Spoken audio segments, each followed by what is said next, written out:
ano ang karapatan. So kapag po dumaan tayo sa legal na proseso ng adoption, lahat po ng karapatan ng isang regular legitimate parent at yung karapatan po ng isang legitimate child is afforded po. Wala pong discrimination. Kahit na po adopted ka, kung ano ang karapatan ng legitimate child, yan po ang mai-enjoy mo. Kahit na po ikaw ay nagkaroon ng anak through process of adoption, ikaw ay isang adoptive parent, you are a legitimate parent nonetheless.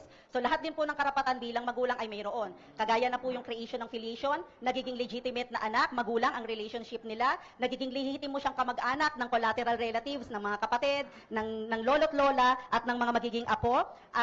Magkakaroon din po siya ng successional rights.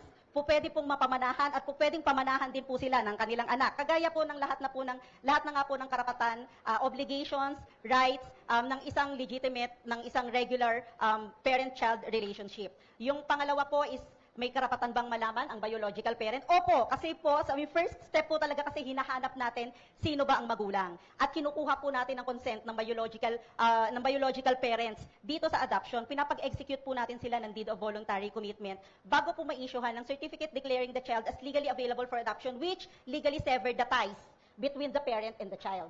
So pag na-issuehan na po ng CDCLA, tanggal na po yung kanilang parental ties. At syempre, pagka napaampon na po natin, nakapag-create po tayo ng bagong filiation ng bata.